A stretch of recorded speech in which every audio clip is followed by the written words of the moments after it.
ระบารมีปกเกล้าเพื่อปวงชนชาวไทยจากพระราชกรณียกิจนานับประการที่พระบาทสมเด็จพระเจ้าอยู่หัวและพระบรมวงศานุวงศ์ทรงทุ่มเทพระวรกายทรงงานอย่างไม่เหน็ดเหนื่อยเพื่อประโยชน์สุขของประสบนิกรจากโครงการหลวงสู่การพัฒนาแหล่งน้ำส่งเสริมการศึกษาและด้านสาธารณสุขที่มุ่งเน้นการพึ่งพาตนเองและการพัฒนาอย่างยั่งยืนทุกย่างพระบาทคือการทรงงานทุกพระราชดำริคือพลังแห่งการพัฒนาเพราะประชาชนคือหัวใจของแผ่นดินร่วมเสริมสร้างความรักในสถาบันหลักของชาติโดยสำนักงานประชาสัมพันธ์ที่ 3 กรมประชาสัมพันธ์มันนักขนาดนั้นเลยกับพ่อล่ะพอร้องพอเหรอปะเจือหลังหลันแต่ปะดีมาอดมาโอยนะเจ้ลองจามพลมานักแต่เอาพ่อล่ะเนี่ยเฮาล่ะบ่หู้ตัวพองกะเจ้อย่าไปลืมเนอะวันจันทร์เปิ้นขึ้นไปตรวจสุขภาพงดเข้างดน้ำหลัง2 ทุ่มเนอะโอ้เกือบลืมเหมือนกันนะกะดีเหมือนกันนะหูนี่รู้สึกปวดหลังปวดไหล่จะให้หมอเปิ้นจับเส้นสักกำว่าแต่ว่าแก้วมันจะไปก็ฮะน้องขี่มันไปล่ะปีที่แล้วอิดออดถ้าปีนี้บ่ไปจะด่าสกำเหรอเดี๋ยวเป็นนั่นเป็นนี่กินข้าวกับก่อยตรงเวลาคือหมอสั่งถ้าจะเจือพ่องแล้วกับวันนี้มันไปไหนนี่บ่เดียวนี่ปุ่นน่ะน้องฮือมันไปห้องเจ้ามูไม่ยกของปุ่นน่ะตากันมาปุ่นล่ะไปลีกฮือมูที่เพิ่นแข็งแรงจัดการคนเฮาคนเถิบอย่างเจ้นี่ลีกนี่พอมันหาแล้วกันเนี่ยกายพร้อมใจพร้อมเพื่อสุขภาพที่ดีปรารถนาดีจากสำนักงานประชาสัมพันธ์ที่ 3 กรมประชาสัมพันธ์ค่ะรณรงค์ให้ข้าราชการและเจ้าหน้าที่รัฐงดรับหรืองดให้สินบนงดใช้ของหลวงเพื่อประโยชน์ส่วนตนงดใช้เส้นสายหรือกรณีพิเศษใดๆซึ่งเป็นบ่อกเกิดของความไม่เท่าเทียมกันในสังคมหากได้รับคำสั่งใดที่ไม่ชอบด้วยกฎหมายปรึกษาได้ที่สำนักงานปปชประจำจังหวัดลดละเลิกจุดพฤติกรรมที่ไม่สุจริตกันเถอะครับไม่งั้นจะเกษียณอย่างไม่เกษมมาร่วมกันสร้างค่านิยมใหม่ประเทศไทยไร้สินบนปรารถนาดีจากสำนักงานประชาสัมพันธ์ที่ 3 กรมประชาสัมพันธ์คุณผู้ฟังคะทุกวันนี้มิจฉาชีพมาในรูปแบบใหม่ๆมากมายที่เราอาจคาดไม่ถึงผมเนี่ยก็เคยโดนมิจฉาชีพโทรมาบอกว่าเป็นเพื่อนสนิทแล้วขอยืมเงินโชคดีนะที่เพื่อนคนนั้นอยู่ด้วยกันกับผมเลยรอดหนูก็เพิ่งโดนโทรมาบอกว่าเป็นตำรวจบอกว่าหนูมีคดีเกี่ยวข้องกับยาเสพติดแล้วก็ต้องโอนเงินไปเพื่อเคลียร์คดีโชคดีที่ตั้งสติแล้วก็ตรวจสอบก่อนไม่อย่างนั้นเงินเก็บหนูคงหายหมดแน่ๆเลยหากมีคนอ้างว่าเป็นเจ้าหน้าที่หรือให้โอนเงินอย่ารีบเชื่อต้องตรวจสอบข้อมูลกับหน่วยงานโดยตรงห้ามโอนเงินหรือให้ข้อมูลส่วนตัวเด็ดขาดและอย่าลืมนะคะว่าถ้าหากพบข้อความหรือโทรศัพท์แปลกๆให้แจ้งเจ้าหน้าที่ที่สายด่วน191หรือ1599เพื่อช่วยกันป้องกันและหยุดยั้งมิจฉาชีพค่ะร่วมด้วยช่วยกันเฝ้าระวังภัยรู้ทันมิจฉาชีพเพื่อความปลอดภัยของทุกคนด้วยความปรารถนาดีจากสำนักงานประชาสัมพันธ์ที่ 3 กรมประชาสัมพันธ์ทุกวันนี้ใครๆก็ใช้ไลน์แต่จะดีกว่าไหมถ้ารู้ข้อมูลข่าวสารแจ้งเตือนภัยผ่านแอปไลน์ได้ด้วย Line Alert การแจ้งเตือนภัยพิบัติร้ายแรงเพื่อให้เราได้เกาะติดสถานการณ์ภัยธรรมชาติไม่ว่าจะเป็นพายุไฟไหม้น้ำท่วมหรือแผ่นดินไหวได้อย่างทั่วถึงและทันเวลาทำอะไรได้บ้างนะหรออัปเดตระดับภัยได้ถึง5ระดับเช็คพื้นที่เสี่ยงแถมรวมเบอร์ติดต่อฉุกเฉินโรงพยาบาลใกล้เคียงและวิธีการป้องกันตัวเองในสถานการณ์ต่างๆให้ด้วยสามารถใช้งานได้ง่ายๆเพียงค้นหา @Line Alert แล้วกดเพิ่มเพื่อนแค่นี้เองรู้ภัยเข้าใจรับมือได้ด้วยความปรารถนาดีจากสำนักงานประชาสัมพันธ์ที่ 3 กรมประชาสัมพันธ์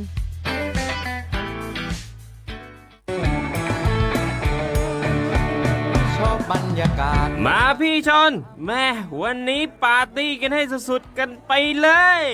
จัดไปไหมเมาไหมครับหรอ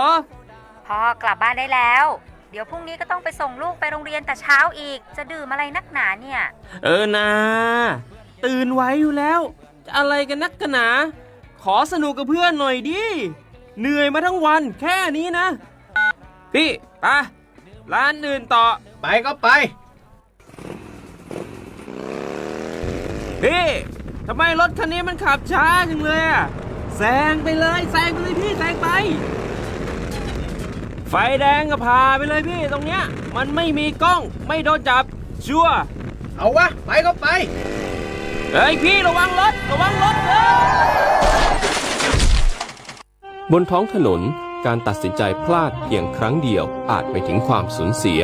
อย่าให้ความสนุกเพียงชั่วครู่กลายเป็นความเศร้าชั่วชีวิตด้วยความปรารถนาดีจากสำนักงานประชาสัมพันธ์ที่ 3 กรมประชาสัมพันธ์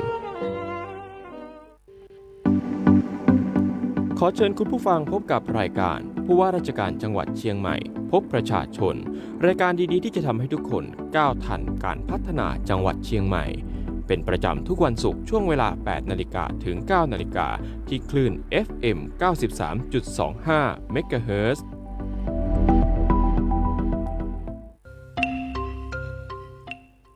ทักทายคุณผู้ฟังทุกท่านครับขอต้อนรับเข้าสู่ช่วงรายการผู้ว่าราชการจังหวัดเชียงใหม่พบประชาชนครับเราพบกันเป็นประจำทุกวันศุกร์ในช่วงเวลาดีๆครับ 8 โมงเช้าจนถึง 9 โมงเช้าครับซึ่งสำหรับรายการผู้ว่าราชการจังหวัดเชียงใหม่พบประชาชนนะครับเราก็จะมีการรับสัญญาณเสียงจากในพื้นที่จังหวัดเชียงใหม่ด้วยนะแล้วก็พื้นที่ของอำเภอฝางด้วยก็จะมีทางคลื่น FM 93.25 เมกะเฮิรตซ์นะครับคลื่น FM 98 เมกะเฮิรตซ์คลื่น AM 639 กิโลเฮิรตซ์รวมไปถึงของสวทฝางนะครับก็จะเป็น FM 89.25 เมกะเฮิรตซ์นั่นเองนะครับวันนี้เราก็พบกับผมเมทัศน์จำศรีนะครับผู้ดำเนินรายการโดยวันนี้เนี่ยเรามีประเด็นที่น่าสนใจมากมายนะครับวันนี้ถือว่าเป็นวันพิเศษนะครับที่เมื่อช่วงวันนี้เราได้มีการสัมภาษณ์ทางท่านผู้ว่าราชการจังหวัดเชียงใหม่คนที่ 42โอ้โหท่านทศพลเพื่อนอุดมทางทีมปชส.ก็สัมภาษณ์มาตอนแรกว่าจะชวนท่านมาร่วมรายการด้วยแต่ว่าพอดีท่านติดภารกิจเยอะมากนะลงพื้นที่เยอะมากนะครับซึ่งเดี๋ยวไม่เป็นไรเดี๋ยวคราวหน้าเดี๋ยวเราจะไปจัดรายการนอกสถานที่กับท่านเลยนะเห็นว่าท่านมีภารกิจหลายอย่างด้วยกันนะครับเพราะฉะนั้นเดี๋ยววันนี้ช่วงแรกเราก็จะพาเราไปรู้จักกับทางท่านทศพลเผื่อนอุดมท่านผู้ว่าราชการจังหวัดเชียงใหม่คนที่ 42นะครับมาดูกันว่าในเรื่องของการพัฒนาจังหวัดเชียงใหม่เนี่ยมีแนวทางการพัฒนายังไงแล้วก็เรื่องของปัญหาที่มันค้างคามาอย่างยาวนานนะเรื่อง PM 2.5 เรื่องของยาเสพติดต่างๆการพัฒนาจังหวัดเชียงใหม่จะเป็นอย่างไรก็จะพาไปติดตามกันช่วงที่2นะครับเราก็จะพาไปติดตามกันในเรื่องของโรคหลอดเลือดสมองครับโรคนี้เราไม่ควรที่จะมองข้ามเป็นอันขาดเลยเพราะว่าเป็นโรคที่ฆ่าชีวิตคนไทยเป็นอันดับที่2เลยนอกเหนือจากมะเร็งนะฮะก็จะพามาดูกันว่าโรคหลอดเลือดสมองเนี่ยมันเป็นแบบไหนแล้วก็ปัจจัยเสี่ยงที่จะอาจจะทำให้เกิดภาวะหลอดเลือดสมองมีปัญหาเนี่ยเกิดจากอะไรได้บ้างควรที่จะใช้ชีวิตแบบไหนก็จะพาไปติดตามกันกับทางแพทย์หญิงสัตพรภาคีชีพอายุรแพทย์ระบบประสาทและสมองของโรงพยาบาลนครพิงค์แต่ก่อนที่เราจะมาติดตามรายละเอียดเหล่านี้นะครับเดี๋ยวในช่วงแรกของเราจะพาคุณผู้ฟังนั้นมาดูเรื่องของกรมอุตุนิยมวิทยากันก่อนนะสำหรับกรมอุตุนิยมวิทยานะครับข้อมูลล่าสุดนะครับทางศูนย์อุตุนิยมวิทยาภาคเหนือก็ออกมาบอกว่าช่วงนี้เนี่ยในพื้นที่ภาคเหนือนะครับก็จะมีฝนตกหนักบางแห่งก็ขอให้พี่น้องประชาชนระมัดระวังอันตรายจากฝนที่ตกหนักและฝนที่ตกสะสมที่อาจจะเกิดขึ้นได้นะครับทั้งนี้เนี่ยเกิดจากร่องมรสุมพาดผ่านภาคเหนือภาคกลางตอนบนและภาคตะวันออกเฉียงเหนือนะครับไปเจอกับมรสุมตะวันตกเฉียงใต้กำลังปานกลางพัดปกคลุมทะเลอันดามันประเทศไทยและอ่าวไทยในเรื่องของร่องฝนเนี่ยมันก็เลยมากระจุกตัวกันอยู่ในพื้นที่ภาคเหนือด้วยนั่นเองนะครับสำหรับวันนี้พื้นที่ที่จะมีฝนตกในระดับปานกลางก็จะมีทั้งอมก๋อยนะครับแม่แจมจอมทองกาลยานิวัฒนานะครับในพื้นที่แม่ริมสันทรายอำเภอเมืองเชียงใหม่นะครับแล้วก็จะมีพื้นที่อำเภอพร้าวชัยปราการฝางและแม่อ่ายครับนอกจากนี้เรายังมีพื้นที่ที่จะมีฝนตกหนักนะครับวันนี้ฝนตกหนักเนี่ยก็จะตกอยู่ที่อำเภอเวียงแหงนะครับเชียงดาวแม่แตงเสมิงและแม่หว่างนั่นเองส่วนในพื้นที่อื่นๆก็จะมีฝนตกเล็กน้อยอย่างดอยเต่าฮอดแล้วก็แม่ออนดอยสะเก็ดนั่นเองนะครับก็อย่าลืมที่จะดูแลสุขภาพกันด้วยช่วงนี้จะมีฝนฟ้าคะนองอยู่ที่ประมาณ60%ของพื้นที่นะครับ วันนี้ร้อยละ60พรุ่งนี้ก็อาจจะลดลงเล็กน้อยเหลือร้อยละ40นะครับไปจนถึงช่วงวันอาทิตย์หลังจากนั้นก็จะมีปริมาณฝนที่เพิ่มขึ้นเป็นร้อยละ60ในวันจันทร์นั่นเองนะครับขับขี่รถไปไหนมาไหนก็อย่าลืมที่จะดูแลสุขภาพอย่าลืมที่จะเช็คสภาพรถเช็คสภาพคนให้พร้อมด้วยนะครับสำหรับรายการผู้ว่าราชการจังหวัดเชียงใหม่นะครับในวันนี้ของเราเนี่ยก็ช่วงแรกของเรานะจะพาคุณผู้ฟังไปติดตามกันกับทางผู้ว่าราชการจังหวัดเชียงใหม่ท่านใหม่ของเรานะท่านบอกว่าคือก็เคยสัมผัสการทำงานร่วมกันกับท่านมาตั้งแต่ช่วงที่ท่านเป็นรองผู้ว่าราชการจังหวัดเชียงใหม่สายลุยโดยแท้จริง เป็นสายลุยโดยแท้จริงครับคุณผู้ฟังซึ่งท่านเองเนี่ยก็เรื่องของการทำงานนะครับตั้งแต่ปี36ถึง39เนี่ยเป็นปลัดอำเภอวังโป่งนะครับของจังหวัดเพชรบูรณ์จากนั้นเนี่ยปี2541ถึง2542ก็อยู่ในกรมการปกครองครับเป็นเจ้าหน้าที่วิเคราะห์นโยบายและแผน4ส่วนแผนพัฒนาท้องถิ่นนะครับจากนั้นตั้งแต่ปี2543ถึง2544เป็นปลัดอำเภอปากช่องจังหวัดนครราชสีมานะครับแล้วก็ขออภัยครับ2545ถึง2549นะครับก็เป็นทำงานอยู่ที่สำนักงานเลขานุการกรมการปกครองจากนั้นปี49ถึง50เนี่ยก็จะเป็นปลัดอำเภอบางใหญ่และยังมีการลงไปในหลายพื้นที่นะครับอย่างเช่นที่เป็นปลัดอำเภอที่ปากเกร็ดจังหวัดนนทบุรีนะครับเป็นหัวหน้ากลุ่มสอบสวนคดีอาญาสำนักการสอบสวนและนิติการนะครับเป็นหัวหน้ากลุ่มอาวุธปืนและวัตถุระเบิดสนสกนะครับเป็นนายอำเภอบ้านคาที่ราชบุรีด้วยแล้วก็เป็นผู้อำนวยการส่วนรักษาความสงบเรียบร้อย1สำนักงานสอบสวนและนิติการนะครับทีนี้ท่านก็มาเป็นนายอำเภอแม่แจ่มในอำเภอแม่แจ่มในปี2558ถึง2559ของจังหวัดเชียงใหม่มีแผนพัฒนาหลายต่อหลายอย่างด้วยกันนะฮะรวมถึงในปี60ท่านผู้ว่าราชการจังหวัดเชียงใหม่นะครับท่านก็ไปเป็นนายอำเภอบางปะหันจังหวัดพระนครศรีอยุธยานะครับแล้วก็ไปต่อที่ราชบุรีจนปัจจุบันเนี่ยท่านก็ในปี66ที่ผ่านมาท่านก็มาเป็นรองผู้ว่าราชการจังหวัดเชียงใหม่และในปีนี้นะครับท่านก็มาเป็นผู้ว่าราชการจังหวัดเชียงใหม่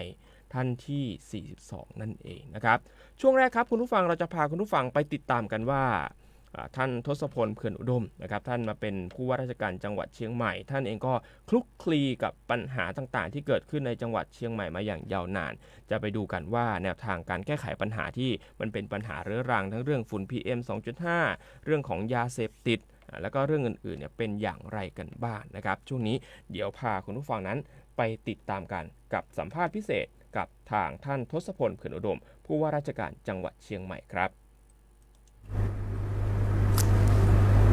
สวัสดีครับพี่น้องประชาชนชาวจังหวัดเชียงใหม่ครับที่รับฟังผ่านสถานีวิทยุนะครับแห่งประเทศไทยแล้วก็รับชมผ่านโซเชียลมีเดียต่างๆนะครับมันนับเป็นพระมหากรุณาธิคุณล้นเกล้าล้นกระหม่อมอย่างหาที่สุดไม่ได้นะครับที่ผมได้รับโปรดเกล้าโปรดกระหม่อมให้มาดำรงตำแหน่งผู้ว่าราชการจังหวัดเชียงใหม่กับผมนายทศพล เขื่อนอุดมนะครับขอรายงานตัวต่อพี่น้องประชาชนชาวจังหวัดเชียงใหม่ครับแล้ววันนี้ผมนั่งอยู่ในห้องประชุมของอำเภออมก๋อยครับเนื่องจากว่าเดินทางมาเปิดงานแรกนะในภารกิจในระดับพื้นที่นะครับแล้วก็มาพบปะเยี่ยมเยียนกับผู้บริหารในระดับพื้นที่ผู้นำท้องถิ่นและผู้แทนภาคประชาชนเพื่อที่จะแลกเปลี่ยนเรียนรู้พูดคุยถึงสภาพปัญหาความต้องการของพี่น้องประชาชนในพื้นที่และผมก็นำนโยบายของรัฐบาลแล้วก็นโยบายของผมในฐานะที่จะเข้ามาทำงานในพื้นที่นั้นมาแลกเปลี่ยนกันในวันนี้นะครับก็สำหรับวันนี้เป็นวันแรกที่พบกันก็อยากจะเล่าสู่กันฟังตั้งแต่วันที่5เดือน9นะครับผมได้รับโปรดเกล้าโปรดกระหม่อมก็เดินทางเข้าจังหวัดเชียงใหม่ตั้งแต่วันที่6แล้วก็ยังทำงานต่อเนื่องมาเมื่อวานก็ได้ไปร่วมกับนะครับท่านอาจารย์สุรเกียรติเถียรไทยนะครับเป็นผู้แทนพระองค์ในมูลนิธิเพื่อนพึ่งพายามยากนะครับมามอบถุงยังชีพพระราชทานให้กับพี่น้อง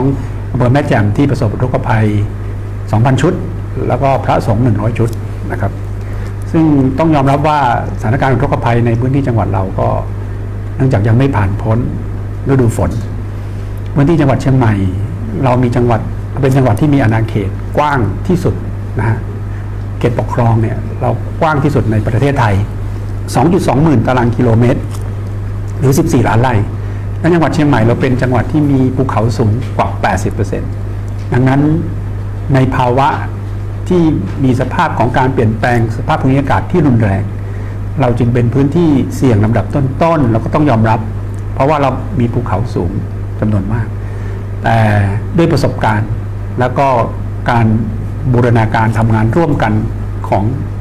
ภาคราชการภาคประชาชนภาคประชาสังคมและภาคเอกชนเราจะรวมพลังกันนะครับในการป้องกันและก็แก้ไขปัญหาสาธารณภัยต่างๆให้ดีที่สุดโดยเฉพาะอุทกภัยแล้วผมได้รับคำแนะนำจากท่านอาจารย์สุรเกียรติเจียนไทยนะครับซึ่งท่านเป็นรองประธานมูลนิธิเพื่อนเมืองผายามยากท่านวีรศักดิ์โกสุรัตน์ท่านเป็นเลขา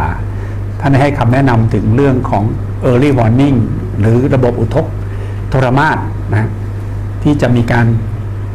วัดค่าปริมาณฝนวิเคราะห์เป็นค่า API กับสภาพความลาดชันของภูเขาในพื้นที่จังหวัดเชียงใหม่สภาพคุณภาพดินนะครับว่าแข็งอ่อนนุ่มประการใดค่าเหล่านี้เนี่ยเมื่อรวมกับข้อมูลปริมาณฝนที่ตกลงมาในจุด low cost sensor ที่เราจะมีการกระจายเพิ่มมากขึ้นในแต่ละหมู่บ้านบล็อกบ้านเลยเราไม่ใช่เอาแค่ตำบลนะฮะมันจะละเอียดลงไปถึงหมู่บ้านบล็อกบ้านเนี่ยเมื่อข้อมูลเหล่านั้นได้มาแล้วเนี่ยก็จะเป็นเรื่องของ community base นะครับที่จะต้องชุมชนเนี่ยจะต้องเรียนรู้ผู้บริหารในระดับตำบลนะครับองค์การบริหารส่วนตำบลเทศบาลต่างๆรู้ว่าค่าดังกล่าวเมื่อเข้าสู่แล้วเนี่ยมันจะเป็นระดับเขียวเหลืองแดงอย่างไรก็จะต้องประเมินสถานการณ์แล้วก็แจ้งเตือนพี่น้องประชาชนในระดับพื้นที่ให้มีความเตรียมความพร้อมนะครับถ้าเสี่ยงในเรื่องของทรัพย์สินจะเสียหายก็ต้องมีการขนย้ายไปอยู่ในที่ปลอดภัยและที่สำคัญกลุ่มเปราะบางต่างๆนะครับที่ยากต่อการเคลื่อนย้ายเนี่ยนะก็ต้องมีการนำไปอยู่ในพื้นที่ที่ปลอดภัยโดยเฉพาะในศูนย์นะครับอพยพหรือศูนย์ที่เรารองรับไว้สำหรับสถานการณ์วิกฤตตามแผนเผชิญเหตุที่ทราบว่าทุกอำเภอทุกตำบลนั้นก็มีการกำหนดไว้อยู่แล้วเดี๋ยวเราจะมารีวิวดูเราจะมาดูกับทางภาควิชาการแล้วก็ทางมูลนิธิเพื่อนเมืองผายามยากที่มีตัวแบบหรือต้นแบบอยู่แล้วเราจะขยาย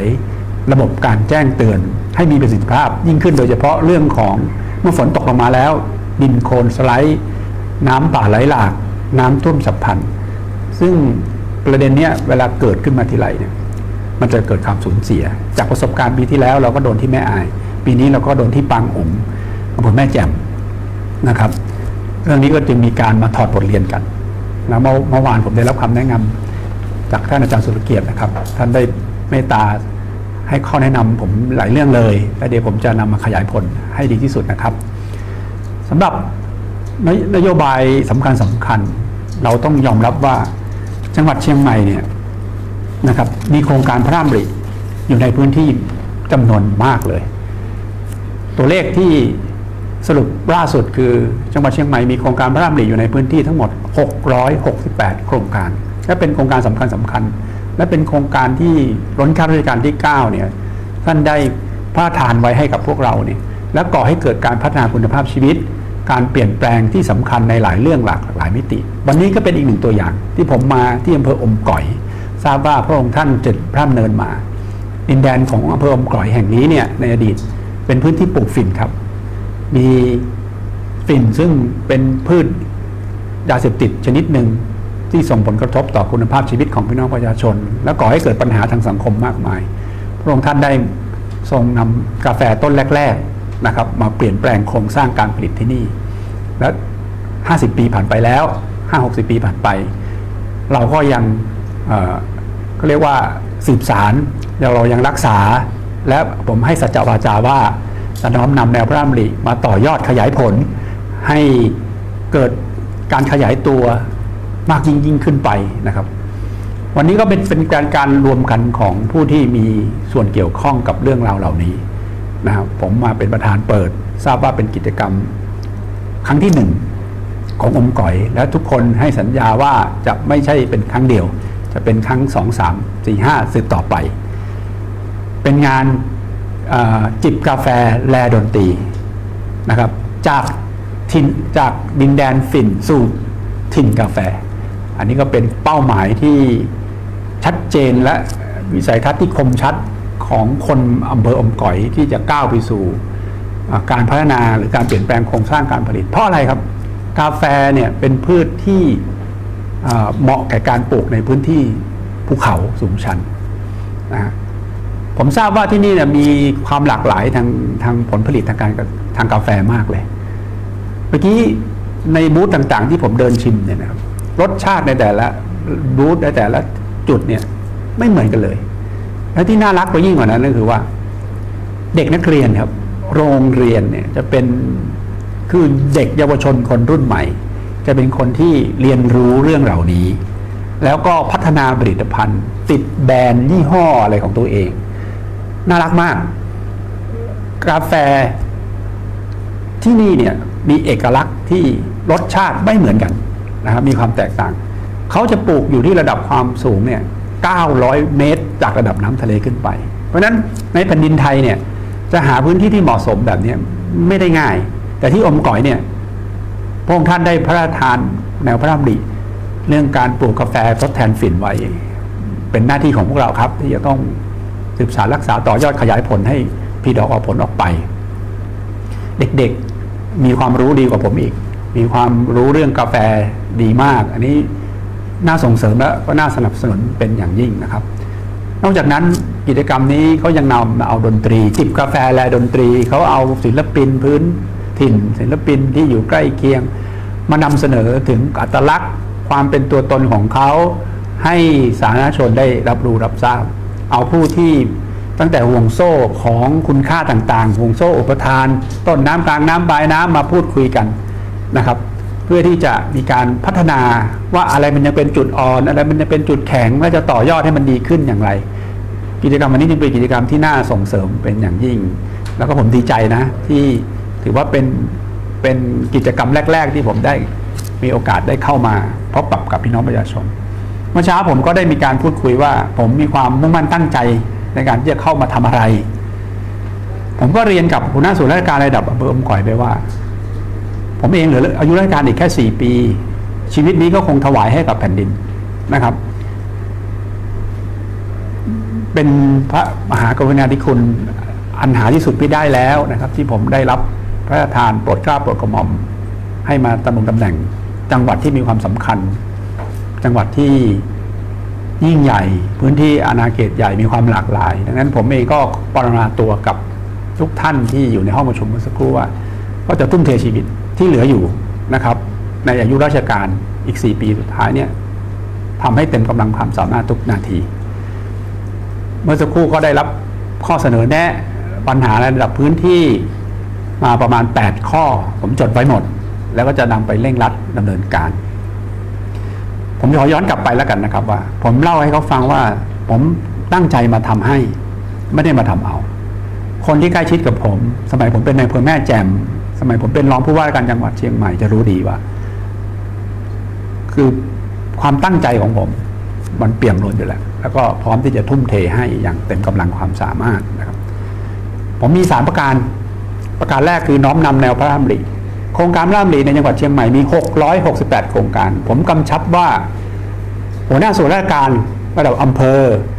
นะครับกำนันผู้ใหญ่บ้านผู้บริหารองค์กรท้องถิ่นในระดับพื้นที่ตำบลหมู่บ้านต้องรู้ว่าโครงการพระราชดำริของท่านที่668ทั้งจังหวัดเนี่ยอยู่ในพื้นที่ท่านกี่โครงการนายอำเภอต้องตอบผมได้เรามีการเข้าไปดูในรายละเอียดนะครับเข้าไปขยายผลเข้าไปสนับสนุนส่งเสริมแล้วเข้าไปรักษาและสืบสานและต่อยอดอย่างไรผมจะเข้ามาติดตามแล้วก็มอนิเตอร์ต่อเนื่องนะครับในทุกสัปดาห์ทุกเดือนว่ามีการคืบหน้าไปถึงแค่ไหนเพราะกลไกการขับเคลื่อนโครงการพระราชดำริในจังหวัดเชียงใหม่เนี่ยจะมีคณะกรรมการระดับจังหวัดระดับอำเภอครบถ้วนหมดแล้วมีการออกแบบเรื่อง one plan นะครับเป็นแผนเดียวที่จะเชื่อมโยงกับไม่ใช่แค่ภาคราชการจะมีการเชื่อมโยงกับภาคเอกชนภาคประชาชนและภาคประชาสังคมเพื่อให้เกิดการขยายผลและดำเนินการที่มีประสิทธิภาพและผลสืบต่อไป เรื่องที่สองครับที่ผมพูดไปก็คือเรื่องการขับเคลื่อนนโยบายรัฐบาลผมเองมีหน้าที่นะครับที่จะต้องขับเคลื่อนนโยบายรัฐบาลนะครับปัจจุบันท่านนายกรัฐมนตรีท่านอนุทินชาญวีรกุลท่านได้เข้ามารับตำแหน่งแล้วท่านก็ได้ให้นโยบายหลักๆไว้ว่าจะเดินหน้าแบบไร้รอยต่อมี4เรื่องสำคัญที่ท่านฝากไว้ให้ผู้ว่าการจังหวัดแล้วก็ให้ส่วนราชการทุกภาคส่วนเนี่ยขับเคลื่อนคือเรื่องของเศรษฐกิจท่านจะลดรายจ่ายนะฮะโดยเฉพาะเกี่ยวกับเรื่องของค่าครองชีพค่าพลังงานค่าเดินทางแก้หนี้เกษตรกรแล้วก็ดูเรื่องของผู้มีรายได้น้อยเพื่อสร้างความเท่าเทียมกันลดความเหลื่อมล้ำให้กับสังคมในช่วงเวลาที่ท่านเข้ามาบริหารนั้นผมก็กำชับว่าทุกคนจะต้องทำความเข้าใจในประเด็นของนโยบายให้ชัดเจนและเร่งรีบขับเคลื่อนเพราะเวลามีจำกัดทุกนาทีมีคุณค่าเพื่อทำนโยบายของรัฐบาลซึ่งพี่น้องประชาชนได้มีเจตนารมณ์ร่วมกันแล้วเพื่อให้ท่านเข้ามาเป็นผู้นำในการขับเคลื่อนประเทศนี้นั้นจะต้องรวมพลังกันนำนโยบายที่ท่านกำหนดไว้ในข้อแรกเนี่ยให้ปรากฏผลเป็นรูปธรรมโดยเร็ว2นะครับเรื่องความมั่นคงก็จะเป็นเรื่องของกรณีพิพาทไทยกับกัมพูชาซึ่งอาจจะไม่ได้เกี่ยวกับเราในจังหวัดเชียงใหม่มากนักแต่เราก็ต้องสดับตับฟังแล้วก็ส่งเสริมสนับสนุนและให้กำลังใจให้มากที่สุด3เรื่องภัยธรรมชาติอันนี้ค่อนข้างจะเกี่ยวกับจังหวัดเชียงใหม่มากนะครับโดยท่านให้ความสำคัญกับการเร่งรัดการจัดการระบบเตือนภัยคือ early warning ให้พี่น้องประชาชนนั้นรู้และเตรียมความพร้อมซึ่งจังหวัดเชียงใหม่เนี่ยถ้าเป็นแม่น้ำสายหลักโดยเฉพาะเชียงใหม่เป็นจังหวัดที่กว้างใหญ่มากอย่างที่ผมเรียนนะครับเป็นจังหวัดเดียวที่มีลุ่มน้ำอยู่ในจังหวัดเราเนี่ยถึง3ลุ่มน้ำตอนเหนือเนี่ยเป็นลุ่มน้ำกกหรือเป็นน้ำโขงเหนือซึ่งถ้าเข้ามาจากพม่าก็จะโดนที่แม่อายของเราก่อนในระยะหนึ่งแล้วก็จะมีประมาณสัก4อำเภอตรงบริเวณโซนเหนือนะครับเป็นพื้นที่ที่เป็นเขาเรียกว่าลุ่มน้ำสาขามีความสัมพันธ์เกี่ยวข้องอันนั้นก็จะเป็นกลุ่มทางเหนือตอนกลางก็จะเป็นลุ่มน้ำปิงซึ่งก็จะมีอำเภอหลากหลายอำเภอและเราเป็นต้นน้ำของแม่น้ำปิงที่ไหลไปถึงเจ้าพระยานู่นแล้วก็โซนใต้เขาเรียกว่าตะวันตกเฉียงใต้เราก็จะเป็นลุ่มน้ำสารวินเพราะเราก็จะเป็นป่าต้นน้ำเพราะนั้นจังหวัดเชียงใหม่เราเป็นจังหวัดที่ต้องให้ความสำคัญกับเรื่องสิ่งแวดล้อมแล้วก็มันก็จะเกี่ยวพันกับเรื่องของภัยธรรมชาตินะครับ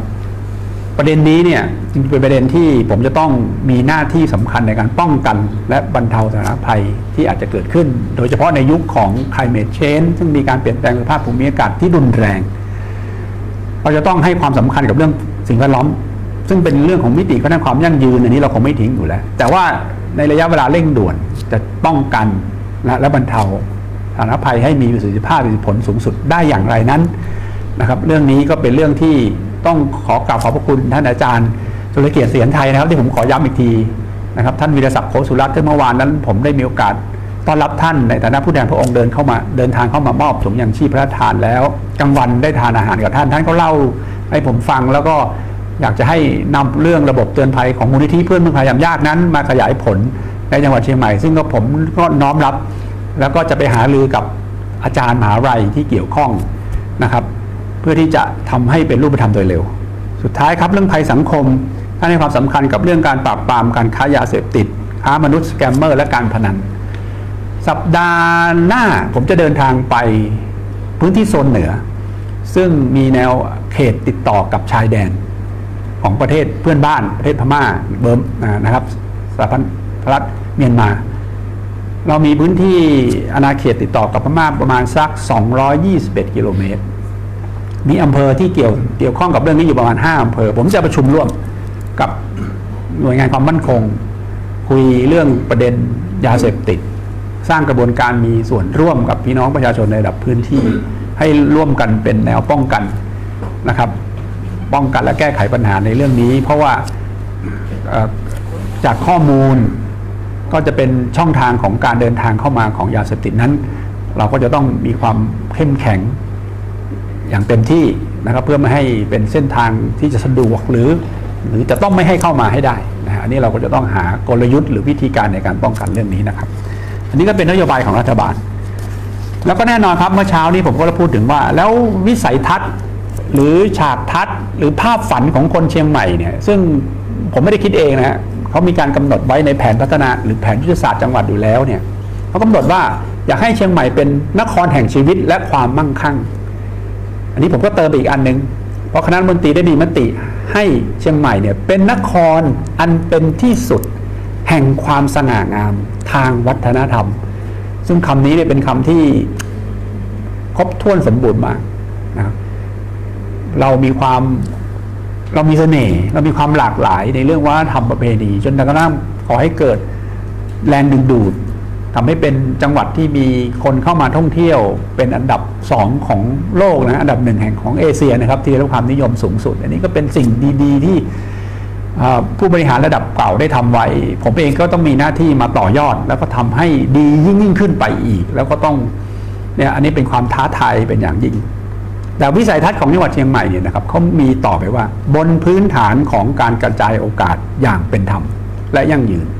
เมื่อเช้าผมก็เลยกำชับเรื่องนี้เป็นเรื่องสำคัญ Human Rights สิทธิมนุษยชนเรื่องความเหลื่อมล้ำของคนบนดอยกับคนในเมืองวันนี้มีนโยบายสำคัญอยู่ 2-3 เรื่องแรกก็คือเรื่องของสิทธิอยู่อาศัยนะครับแล้วก็สถานะบุคคลนะครับเรื่องของสัญชาติไทยนะฮะตามมติคณะรัฐมนตรี29 ตุลาคม 67เนี่ยที่กำหนดกรอบให้มีการเร่งรัดในการดำเนินการเรื่องนี้กลุ่มเป้าหมายของจังหวัดเชียงใหม่ในเรื่องของสถานะบุคคลเนี่ยนะครับซึ่งถือว่าเป็นสิทธิมนุษยชนขั้นพื้นฐานอันสำคัญเป็น Human Rights ที่ผมจะต้องเข้ามาขับเคลื่อนเนี่ยมีอยู่ประมาณ 80,000 คนผมกำชับว่าอย่าให้มีเรื่องเรียกรับผลประโยชน์หรือทำให้คนเหล่านี้ถูกรังแกและจะต้องเร่งรัดกระบวนการให้บรรลุผลตามกรอบที่กำหนดโดยเร็วที่สุดค่าใช้จ่ายที่เขาจะต้องเสียมันจะต้องเป็นไปตามระเบียบกฎหมายที่กำหนดเท่านั้นถ้าหากผมมีข้อมูลนะครับว่าผู้หนึ่งผู้ใดเข้าไปเขาเรียกว่าเข้าไปเกี่ยวข้องกับเรื่องนี้แล้วเรามีหลักฐานที่ชัดเจนก็จะดำเนินการลงโทษเด็ดขาดนี่ผมขอประกาศเลยแล้วผมไม่มีนโยบายใดๆทั้งสิ้นที่จะไปทำให้ก่อให้เกิดปัญหาเรื่องนี้อันนี้เป็นเรื่องระดับชาตินะครับระดับโลกเป็นเรื่องของการลดความเหลื่อมล้ำของประชาชนเพราะว่าวิสัยทัศน์ของจังหวัดนี้คือบนพื้นฐานของการกระจายโอกาสอย่างเป็นธรรมและยั่งยืนนั้นคณะรัฐมนตรีก็ได้มีมติออกมาแล้วนะครับกฎหมายก็มีแล้วระเบียบก็มีแล้วยังมีคนที่ก่อให้เกิดปัญหาอุปสรรคซึ่งผมก็ได้ยินมาบ้างนะครับแต่เดี๋ยวจะหาข้อมูลในเชิงลึกแล้วอาจจะตั้งทีมปฏิบัติการพิเศษขึ้นมารับฟังข้อมูลแล้วลงไปตรวจสอบให้เร็วที่สุดแล้วก็ให้นโยบายนี้บรรลุผลให้เร็วที่สุดนะครับอันนี้ก็เป็นเรื่องสำคัญอีกเรื่องนึงเรื่อง property right หรือเรื่องสิทธิอยู่อาศัยทำกินเชียงใหม่เรามีปัญหาเรื่องคนกับป่ามามากป่าหิวคนหิวก็ป่าหายนะครับทำยังไงไม่ให้คนหิวอันนี้คือเรื่องที่เรียกว่าเรื่องปัญหาในเชิงโครงสร้างนะฮะทางสังคมและทางเศรษฐกิจของบ้านเราคนอยู่ในป่าเพราะป่าเราเยอะเราก็ต้องยอมรับว่าเชียงใหม่14 ล้านไร่นะครับเป็นพื้นที่ป่าสงวนสัก6 ล้านไร่เป็นพื้นที่ป่าอนุรักษ์สักเกือบ5 ล้านกว่าไร่11 ล้านกว่าไร่หรือเกือบ12 ล้านไร่เนี่ยคือ70กว่าเกือบ 80% เนี่ยเป็นป่าตามกฎหมายป่าไม้ทั้งหมดทั้งปวงเลยการจะยุติปัญหาความขัดแย้งระหว่างคนกับป่าลงให้ได้อย่างยุติธรรมและสันติวิธีเนี่ยมันควรจะเป็นกระบวนการใดจริงๆเรื่องนี้เนี่ยเริ่มมาตั้งแต่ผมเป็นนายอำเภอแม่แจ่มการให้ที่ดินแห่งของรัฐในเขตป่านะครับมาเข้ากรอบคณะกรรมการนโยบายที่ดินแห่งชาติหรือคตช.เนี่ยก็ได้มีสมัยนั้นพระท่านนายกเมื่อสมัยนั้นก็ได้มีการศึกษาแล้วก็เป็นที่ยุติแล้วว่าเห็นควรที่จะเร่งดำเนินการก็ต่อเนื่องมาเรื่อยจนกระทั่งปัจจุบันก็เกือบ10 ปีแล้วนะฮะ7-8 ปีแล้วนะฮะที่มีมติคณะรัฐมนตรีเนี่ยก็เรามีการตรวจสอบข้อมูลซึ่งไม่ยากครับเดี๋ยวนี้ใครจะโกหกว่าอยู่ก่อนปี57ใช่ไหมหรืออยู่หลังปี57ดาวเทียมเนี่ยหรือภาพถ่ายทางอากาศเนี่ยมันเก็บได้หมดแล้วแหวกดูก็รู้ว่าพูดจริงพูดเท็จสิ่งเหล่านี้มันไม่ใช่ว่าเป็นการตรวจสอบย้อนกลับหรือพิสูจน์ได้ยากเย็นอะไร ในทางวิทยาศาสตร์ในทางเทคโนโลยีในทางนวัตกรรมสมัยใหม่เนี่ยมันสามารถที่จะรู้ได้อย่างไม่ยากเย็นนักเรื่องนี้ในคณะกรรมการระดับนโยบายเนี่ยระดับจังหวัดด้วยก็มีการให้อนุญาตเห็นชอบให้ในกรอบกว้างๆไว้แล้วประมาณสักล้านกว่าไร่นะครับจากทั้งหมดที่ผมได้นำเรียนไปว่าป่าสงวน6 ล้านป่าอนุรักษ์5 ล้านเนี่ยเห็นชอบกรอบรวมๆในเรื่องของการแก้ไขปัญหาเรื่องความขัดแย้งกันอยู่ร่วมกันเนี่ยประมาณสัก1.5 ล้านไร่โดยประมาณนะครับนั้นเป็นหน้าที่ผมที่จะต้องมาขับเคลื่อนที่มันยังติดขัดอยู่ประชาชนเองเขาสะท้อนมาให้ผมทราบว่าเหมือนจะได้แล้วแต่ยังไม่เคยเห็นเอกสารนะที่ยืนยันว่าเขาได้เท่าไหร่แปลงพิกัดเท่าไหร่อะไรอย่างเงี้ยเพื่อที่จะได้นำไปต่อยอดในเรื่องของทุนนะในเรื่องของอื่นๆที่จะติดตามมาคือกระดุมเม็ดแรกไม่ได้กัดกระดุมเม็ดที่2มันก็จะเดินต่อไปไม่ได้บันไดขั้นที่1ไม่ได้บันไดขั้นที่2ก็ไม่ได้เมื่อทำพื้นที่ให้ชอบด้วยกฎหมายแล้วเรื่องของการนำเขาเรียกว่าโครงการเกี่ยวกับน้ำลงไปการเปลี่ยนโครงสร้างการผลิตการดึงภาคเอกชนภายนอกเข้ามาเรียงร้อยห่วงโซ่อุปทานห่วงโซ่คุณค่าเนี่ยมันถึงจะเกิดขึ้นนะครับเพราะว่าเอกชนเองก็ไม่กล้าเข้ามาทำกลัวที่จะผิดกฎหมายนะเรื่องต่างๆเหล่านี้จะต้องถูกดำเนินการลดมันเป็นนโยบายในเรื่องของการกระจายโอกาสที่เป็นธรรมลดความเหลื่อมล้ำของพี่น้องประชาชนทำให้คนไม่หิวป่าจะได้ไม่หายให้สำเร็จลงในช่วงเวลาที่ผมดำรงตำแหน่งอยู่ให้ได้นะครับอันนี้ก็เป็นเรื่องที่อยากจะฝากไว้ครับส่วนปัญหาในระดับพื้นที่ที่สำคัญผมก็จะเรียนให้ทราบว่าไม่ต้องห่วงครับเพนพอยต์ใหญ่ๆของจังหวัดเชียงใหม่มันมีอยู่ไม่มากนะครับเป็นระดับจังหวัดนะครับเรื่องแรกเลยก็คืออุทกภัยเรื่องนี้มันก็ก่อให้เกิดความไม่มั่นใจของนักท่องเที่ยวของผู้นักลงทุนเราจะต้องทำให้กลับมาให้มีความมั่นใจให้ได้ว่าเรามีearly warning เรามี low cost sensor เรามีการกระจายตัวของสิ่งเหล่านี้แล้วเราจะมีโครงการแผนงานระยะสั้นกลางยาวอย่างไรที่จะไม่ให้สิ่งเหล่านี้มันเกิดขึ้นในพื้นที่โดยเฉพาะเขตบริเวณเศรษฐกิจสำคัญของจังหวัดอีกเรื่องหนึ่งที่เป็นเพนพอยต์หรือจุดเจ็บปวดใหญ่ของคนเชียงใหม่ก็คือเรื่องของฝุ่น PM 2.5 ซึ่งปีนี้จังหวัดเชียงใหม่จะต้องถูกกำหนดให้เป็นเขตควบคุมมลพิษด้วยเบื้องต้นเนี่ยตั้งแต่สมัยผมเป็นรองแล้วเป็นผู้ตรวจก็มีการหารือนอกรอบไปมากแล้วนะครับที่ผมมีความมุ่งมั่นว่าเราจะไม่แก้ปัญหานี้แบบปีต่อปีเราจะผนึกกำลังกันทุกภาคีเครือข่ายทั้งราชการเอกชนประชาชนภาคทุกภาคีภาควิชาการต่างๆร่วมกันเขาเรียกว่าออกแบบกลยุทธ์แผนยุทธศาสตร์ว่าด้วยการป้องกันและแก้ไขปัญหานี้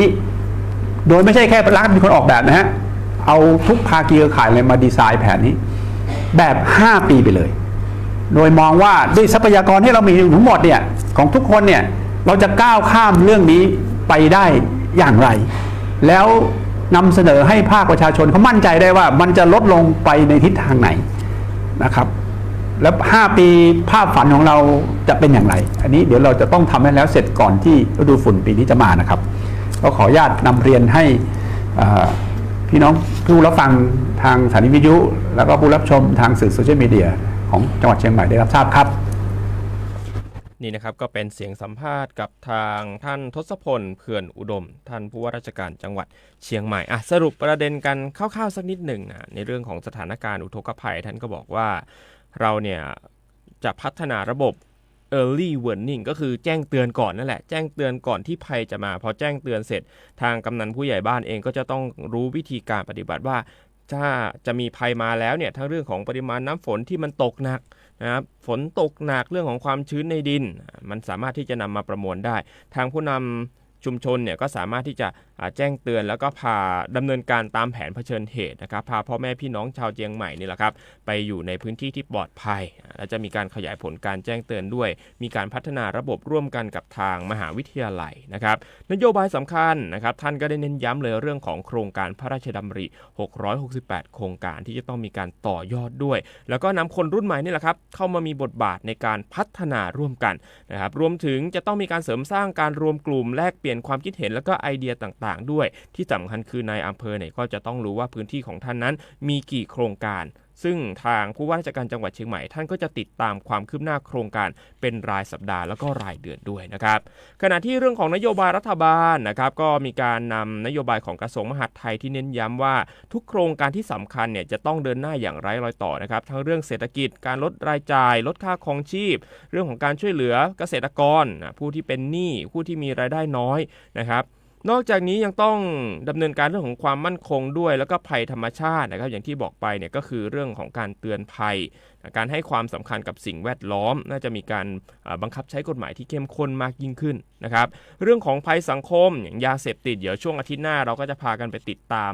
การทำงานของท่านด้วยนะครับในพื้นที่ที่ท่านเนี่ยจะลงพื้นที่ไปติดตามสถานการณ์ยาเสพติดในพื้นที่ตอนบนของภาคของเชียงใหม่นะครับส่วนวิสัยทัศน์นะครับวิสัยทัศน์ของจังหวัดเชียงใหม่ท่านก็บอกว่าจะดำเนินการนะครับให้เชียงใหม่เนี่ยเป็นนครที่สุดแห่งความสง่างามทางวัฒนธรรมบนพื้นฐานการกระจายโอกาสอย่างเป็นธรรมและยั่งยืนเดี๋ยวเรามาถอดบทความสักนิดหนึ่งคือนครอันเป็นที่สุดของวัฒนธรรมอันสง่างามเนี่ยก็คือจะเห็นได้ชัดว่าหลังจากนี้ก็จะมีการส่งเสริมเรื่องซอฟต์พาวเวอร์ของจังหวัดเชียงใหม่อย่างเข้มข้นมากยิ่งขึ้นด้วยนะครับรวมไปถึงจะมีการส่งเสริมเรื่องของสิทธิในการอยู่อาศัยใครที่อยู่ในพื้นที่ติดป่าแล้วก็มีปัญหาเรื่องของการไม่มีที่ดินทำกินต่างๆนะครับโดยเฉพาะที่ดินที่ติดป่าเนี่ยท่านก็บอกว่าที่ดินประมาณ 1.5 ล้านได้ตอนนี้เนี่ยก็จะมีการนำเข้าสู่กระบวนการทางกฎหมายแล้วก็จะดึงภาคเอกชนทุกภาคส่วนเนี่ยมาพัฒนาด้วยนะให้สามารถที่จะเป็นที่อยู่อาศัยที่ดินทำกินที่มีประโยชน์และทำให้คนไม่หิวก็คือคนมีที่ดินทำกินสามารถที่จะอยู่อาศัยได้แล้วก็มีรายได้ด้วยพอท่านก็บอกว่าพอคนไม่หิวเนี่ยคนมีอาชีพคนมีที่อยู่อาศัยป่าก็จะได้ไม่โดนรุกนั่นเองนะครับจะได้ไม่ต้องไปหาของในป่าเนาะแล้วก็บางคนก็อาจจะมีการเผาไม้ทำลายป่าด้วยนั่นเองนะครับส่วนเรื่องของปัญหาในระดับพื้นที่อย่างเรื่องอุทกภัยอันนี้ก็เน้นย้ำไปแล้วนะครับส่วนเรื่องของ PM 2.5 นะครับในปีนี้เดี๋ยวจังหวัดเชียงใหม่เองก็จะถูกกำหนดให้เป็นเขตควบคุมมลพิษด้วยนะครับท่านจะไม่แก้ปีต่อปีจะมีการกำหนดยุทธศาสตร์5ปีเลยซึ่งการที่จะกำหนดยุทธศาสตร์ได้เนี่ยทุกภาคส่วนจะต้องมาร่วมกันออกแบบยุทธศาสตร์นั่นเองอันนี้ก็จะเป็นการสรุปคร่าวๆสำหรับเรื่องของ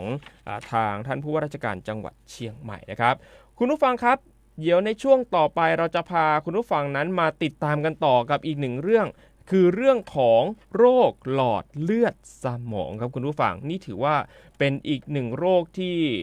ฆ่าชีวิตคนไทยเป็นอันดับที่2เลยนะครับรองจากโรคมะเร็งซึ่งเดี๋ยววันนี้ก็จะพามาติดตามว่าเจ้าโรคหลอดเลือดสมองเนี่ยมันเป็นอย่างไรและที่สำคัญคือพฤติกรรมอย่างไรบ้างที่อาจจะทำให้เราเนี่ยเสี่ยงต่อการเป็นโรคหลอดเลือดสมองนั่นเองนะครับซึ่งในตอนนี้นะครับเราก็อยู่กับทางแพทย์หญิงสัตพรภาคีชีพตำแหน่งอายุรแพทย์ระบบประสาทและสมองโรงพยาบาลนครพิงค์ตอนนี้ท่านอยู่ในสายกับเราแล้วสวัสดีครับท่านครับสวัสดีค่ะครับเรื่องของโรคหลอดเลือดสมองอยากจะให้อธิบายสักนิดหนึ่งครับว่าเป็นอย่างไรครับโรคนี้โอเคครับตัวของโรคหลอดเลือดสมองเนาะหรือว่าที่เราจะเรียกกันว่าเป็นโรคอัมพฤกษ์อัมพาตเนาะก็คือเป็นโรคที่ปกติสมองของเราเนาะจะมีหลอดเลือดที่ไปเลี้ยงตัวของสมองเราไว้เนาะถ้าหลอดเลือดตัวนี้มีปัญหาเนาะก็คือถ้ามีการแตกหรือหลอดเลือดมีการตีบการตันเนาะทำให้เลือดไปเลี้ยงสมองไม่ได้เราก็เลยจะเกิดมีอาการตัวอัมพฤกษ์อัมพาตตรงนี้ขึ้นค่ะเนาะถ้าก่อนของหมอจะเรียกว่าเป็นโรคสโตรกเนาะบางคนอาจจะเคยได้ยินชื่อนี้ค่ะที่โรงพยาบาลนครพิงค์เราเจอเคสนี้เยอะไหมฮะเคสของคนไข้ที่เป็นโรคหลอดเลือดสมองจริงๆเป็นโรคที่เจอเรื่อยๆนะคะในของข้อมูลของประเทศไทยเองเนาะของเชียงใหม่เลยเนี่ยปีนึงเนาะในคนไข้ประมาณ 100,000 คนเนี่ยจะมีคนไข้หลอดเลือดสมองใหม่ในแต่ละปีเนี่ยประมาณ 300-400 คนเลยของเชียงใหม่เองเนี่ยมีประชากรประมาณ 170,000 คนเนาะก็ตกปีนึงเนี่ยมีคนไข้ใหม่ประมาณเกือบปีละ600 คนเลยโอ้โหแล้วอย่างนี้โอกาสเสี่ยงต่อการเป็นอัมพฤกษ์อัมพาตมันมีมากน้อยแค่ไหนครับถ้าเกิดว่าเป็นโรคนี้แล้วคือความเสี่ยงของโรคอัมพฤกษ์อัมพาตนะคะแล้วก็มันก็จะมีตัวของสาเหตุที่ทำให้หลอดเลือดของเราเนี่ยมันมีความผิดปกติได้เนาะอันที่เราเจอบ่อยๆเลยก็คือโรคตัวของกลุ่มที่เป็น ความดันเนาะเบาหวานไขมันที่เราอาจจะคุมความดันและความเบาหวานไขมันได้ไม่ค่อยดีทำให้หลอดเลือดมีการตีบเนาะแล้วก็เรื่องของการสูบบุหรี่เนาะไม่ว่าจะบุหรี่ธรรมดาบุหรี่ไฟฟ้าหรือว่าเราอาจจะไม่ได้เป็นคนสูบเองเนาะแต่ว่าญาติพี่น้องเราสูบแล้วเราไปดมควันเขาเนี่ยก็มีโอกาสทำให้หลอดเลือดตีบได้เหมือนกันเนาะค่ะแล้วก็อื่นๆเนี่ยอาจจะมีโรคหัวใจบางชนิดเช่นหัวใจที่เต้นผิดจังหวะเนาะทำให้เกิดริ่มเลือดในหัวใจเนาะหรืออีกอันที่เป็นภัยเงียบเลยที่เราอาจจะไม่ค่อยได้รู้กันก็คือเรื่องการนอนกรนเนาะที่ทำให้เกิดหลอดเลือดสมองตีบตัวนี้ได้เหมือนกันครับทีนี้เรื่องของอาการสัญญาณเตือนเนี่ยคนที่เขาจะเป็นโรคหลอดเลือดสมองนอกเหนือจากเรื่องของการนอนกรนแล้วใช่ไหมฮะยังมีอาการอื่นๆที่เราจะสามารถสังเกตได้ง่ายๆไหมครับตัวของหลอดเลือดสมองตีบอะค่ะมันเป็นเรื่องที่อาการมันจะมาค่อนข้างฉับพลันเนาะเพราะว่าเหมือนเราเป็นท่อประปาไปที่บ้านเราจู่ๆท่อแตกปุ๊บบางทีอาการเตือนอะไรเนี่ยมันอาจจะไม่ได้มีเตือนเรามาก่อนนานๆหลายวันเนาะแต่ว่าก็จะมีอาการที่เราจะต้องสังเกตว่าถ้าเป็นอาการเหล่านี้เนาะจะต้องรีบมาโรงพยาบาลเลยเพราะว่าเราจะได้รักษากันได้ทันเนาะค่ะถ้าเกิดว่าอาการมันจะมีกลุ่มอาการอยู่ประมาณ5อย่างเนาะที่จะต้องมาดูเนาะถ้าจำง่ายๆก็คือจะมีตัวของพูดลำบากเนาะปากตกแขนขายกไม่ขึ้นเนาะมีเรื่องของตามัวฉับพลันหรือว่าหัวหมุนที่จู่ๆเราดีๆอยู่แล้วจู่ๆหัวหมุนขึ้นมาฉับพลันเลยเนี่ยตัวเนี้ยเป็นภาวะ5อย่างที่เราจะต้องรีบมาโรงพยาบาลคือถ้าเราสังเกตแล้วเรามีอาการเหล่านี้ไม่ว่าจะเป็นการพูดลำบากแขนขาตกแล้วก็รู้สึกมึนเวียนหัวเฉียบพลันอย่างเงี้ยคือมีความเสี่ยงที่จะเป็นโรคหลอดเลือดสมองสูงมากถูกไหมฮะใช่ค่ะตัวเนี้ยถ้าเกิดว่ามีอาการฉับพลันจากตอนแรกอยู่ดีๆอยู่เลยแล้วจู่ๆมีอาการเหล่านี้ค่ะเป็นภาวะที่จะต้องรีบมาโรงพยาบาลเนาะเพราะว่าเราจะต้องรีบมารักษาตัวโรคนี้ค่ะครับปัจจัยที่ทำให้การใช้ชีวิตนะฮะยิ่งทำให้คนเราเสี่ยงต่อการเป็นโรคหลอดเลือดสมองมันมีอะไรบ้างนอกเหนือจากเรื่องของบุหรี่ไฟฟ้าครับก็มีเรื่องของตัวพวกภาวะอ้วนเนี่ยแหละค่ะเนาะไม่ได้ออกกำลังกายมันก็จะทำให้มีเรื่องของตัวโรคเบาหวานความดันไขมันที่พูดไปค่ะเนาะก็จะเป็นปัจจัยเสี่ยงหนึ่งที่ค่อนข้างสำคัญเลย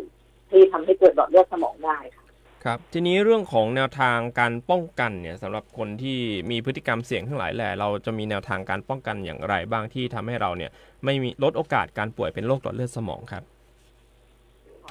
ก็จะเป็นกลุ่มที่เนาะเรื่องของภาวะอ้วนก็คือเราอาจจะต้องมีการคุมอาหารออกกำลังกายเนาะเพื่อหลีกเลี่ยงตัวของเรื่องของโรคอ้วนนะคะเนาะแล้วถ้าของเรื่องของการตรวจสุขภาพก็มีส่วนช่วยเหมือนกันเนาะเพราะว่าตัวเรื่องของพวกน้ำตาลไขมันเนี่ยมันไม่ได้มีอาการเตือนเรามาก่อนเนาะเราอาจจะต้องมีการตรวจเช็คสุขภาพด้วยว่าเรามีเรื่องของน้ำตาลไขมันผิดปกติบ้างหรือเปล่าค่ะครับโอเคครับก็คือสุดท้ายแล้วอยากจะให้ฝากถึงพี่น้องประชาชนสักนิดหนึ่งครับโอเคก็ตัวของเรื่องโรคหลอดเลือดสมองตีบเนาะเรามีการป้องกันละแล้วก็ที่สำคัญอีกอย่างคือเป็นโรคที่เรารักษาได้ในเนาะถ้าเรามาทันเวลาค่ะเนาะเพราะว่าถ้าเรามีอาการเหล่านี้อย่างที่บอกไป5ข้อเนาะต้องรีบมาโรงพยาบาลเพราะว่าโรคหลอดเลือดสมองเนี่ยถ้าเรามาทันภายในประมาณ4 ชั่วโมงครึ่งหลังจากเกิดอาการเนาะเรามียาที่ใช้ตัวของละลายริ่มเลือดได้ทำให้อาการของคนไข้เนี่ยกลับมาดีขึ้นได้มากกว่าปล่อยอยู่ทิ้งไว้อยู่ที่บ้านเนาะเป็นภาวะที่ต้องรีบมาโรงพยาบาลเลยเพื่อให้ได้การรักษานะคะครับเห็นว่าช่วงนี้คือทางบรรดาแพทย์ก็อยากจะเชิญชวนพ่อแม่พี่น้องประชาชนมาร่วมกิจกรรมอย่างล่าสุดจะมีการจัดกิจกรรมแสงนำใจไทยทั้งชาติเดินวิ่งปั่นป้องกันอัมพาตด้วยใช่ไหมฮะค่ะใช่ค่ะนี้ก็เป็นกิจกรรมนึงที่เรามีการสนับสนุนกันอยู่เนาะเพราะว่าที่บอกไปว่าตัวของการที่เราจะป้องกันหลอดเลือดสมองเนี่ยการออกกำลังกายเขาก็เป็นหนึ่งในนั้นเราก็จะมีตัวของโครงการตัวนี้ที่เราจะมาวิ่งกันเพื่อป้องกันตัวของหลอดเลือดสมองแล้วก็อัมพาตนะคะครับผมต้องขอบพระคุณอย่างสูงเลยครับที่มาร่วมให้ความรู้เรื่องของโรคหลอดเลือดสมองกับเราในวันนี้ครับขอบคุณครับสวัสดีค่ะครับสวัสดีครับนี่นะครับทางแพทย์หญิงสัตพรภาคีชีพนะครับท่านเป็นอายุรแพทย์ระบบประสาทและสมองจากโรงพยาบาลนครพิงค์ย้ำกันอีกครั้งหนึ่งคุณผู้ฟังสำหรับอาการสัญญาณเตือนนะคนที่จะเป็นโรคหลอดเลือดสมองถ้าอยู่ดีๆคือมันจะเป็นอาการที่เกิดขึ้นเฉียบพลันคุณผู้ฟังเพราะฉะนั้นเนี่ยมันจะไม่มีอาการเตือนมาก่อนเลยเราจะรู้สึกอีกทีนึงก็คือเราเป็นหลอดเลือดสมองเรียบร้อยแล้วนะฮะมีอาการอะไรบ้าง1ปวดหัว เวียนศีรษะทรงตัวไม่ได้แบบทันทีเลยทันทีทันใดเลยอยู่ดีๆก็ทรงตัวไม่ได้ปวดหัวหนักมากนะสองก็คือหน้าเบี้ยวก็คือหน้าเบี้ยวปากเบี้ยวมุมปากตกอยู่ดีก็หน้าเบี้ยวขึ้นมานี่ก็มีโอกาสนะครับพูดไม่ชัดพูดลำบากลิ้นแข็งนะฮะแขนขาอ่อนแรงครึ่งซีกไม่มีแรงแบบฉับพลันแล้วก็มองเห็นภาพซ้อนมองไม่ชัดอันนี้จดเอาไว้เลยเพราะว่าคนไทยป่วยเป็นโรคหลอดเลือดสมองกันเพิ่มมากยิ่งขึ้นแล้วในแต่ละปีถ้ามีอาการแบบนี้นะครับให้โทรไปที่สายด่วน1669โดยทันทีเลยนะใครที่เป็นญาติพี่น้องต่างๆนะสามารถโทรไปได้ที่1669ทันทีเลยนะฮะนอกจากนี้นะครับในเรื่องของการใช้ชีวิตอันนี้ก็สำคัญเรื่องของการกินใครที่ชื่นชอบในการกินหมูกระทะอันนี้ต้องลดเรื่องของไขมันลงสักนิดหนึ่งนะฮะเรื่องของการสูบบุหรี่ไฟฟ้าอันนี้ก็อันตรายเช่นเดียวกันเป็นปัจจัยเสี่ยงเรื่องของแอลกอฮอล์ใครที่ดื่มแอลกอฮอล์ทุกวันก็ควรที่จะต้องลดลงด้วยนะฮะเป็นก็ค่อยลดลงทีละนิดจากดื่มทุกวันเป็นอาทิตย์ละ 2-3 ครั้งแล้วก็ค่อยๆลดลงนะครับและอย่าลืมที่สำคัญที่สุดคือควรที่จะออกกำลังกายนะครับตอนนี้เนี่ยเราก็จะมีกิจกรรมที่น่าสนใจก็คือกิจกรรมแสงนำใจไทยทั้งชาติเดินวิ่งปั่นป้องกันอัมพาตครั้งที่11เฉลิมพระเกียรตินะครับตอนนี้ยังอยู่ในช่วงของการเปิดรับสมัครอยู่นะเส้นทางวิ่งจะมี5กิโลเมตรแล้วก็10กิโลเมตรนะครับสำหรับ5กิโลเมตรเนี่ยก็จะอยู่ที่ศูนย์ประชุมและแสดงสินค้านานาชาติเชียงใหม่วิ่งไปที่บริเวณสนามกีฬาสมโพธิเชียงใหม่700ปีอันนี้ก็เป็น5กิโลเมตร10กิโลเมตรเนี่ยก็จะเริ่มต้นจากศูนย์ประชุมและแสดงสินค้านานาชาติเชียงใหม่นะครับไปที่ศูนย์สินค้าเกษตรภาคเหนือเชียงใหม่ไปต่อที่สนามกีฬาสมโพธิเชียงใหม่700ปีโรงเรียนนวมินทร์วิทยาลัยพยาบาลทางเข้าห้วยตึงเข้านะครับแล้วก็ทางเข้าลานเนินนุ่มนะครับจากนั้นก็วิ่งย้อนกลับเข้ามานั่นเองนะครับก็สามารถที่จะสมัครกันได้นะครับเห็นว่าตอนนี้เนี่ยมีการขยายเวลาสมัครเพิ่มตั้งแต่วันนี้ถึง20กันยายน2568นะครับก่อนที่จะลาคุณผู้ฟังไปนะครับเดี๋ยวแวะมาทักทายคุณผู้ฟังหลายๆท่านที่ทักทายกันเข้ามาที่เพจ Facebook ของสวทเชียงใหม่ PRD จะมีทั้งพี่พงศักดิ์สันติธารายนพี่พระเครื่องทั่วไทยนะครับลุงแปะดินปูก็พี่สุคนนะครับก็ทักทายทุกท่านเลยนะครับแล้วก็ทักทายไปยังคุณผู้ฟังที่ผ่านวิทยุด้วยสำหรับใครที่มีข้อคำถามหรือว่ามีปัญหาอยากจะให้ช่วยประสานงานอะไรยังไงเนี่ยก็ทักเข้ามาที่เพจ Facebook ของสวทเชียงใหม่ PRD ได้เลยนะครับพิมพ์ Messenger เข้ามานะเดี๋ยวทางเราเนี่ยก็จะดำเนินการในการหาข้อมูลมาให้ด้วยแล้วก็นำข้อมูลเนี่ยไปสอบถามกับหน่วยงานราชการที่เกี่ยวข้องให้ด้วยนั่นเองนะครับก็ถือว่าเป็นการแลกเปลี่ยนข้อมูลกันเดี๋ยวในช่วงสายๆวันนี้นะครับทางทีมงานของ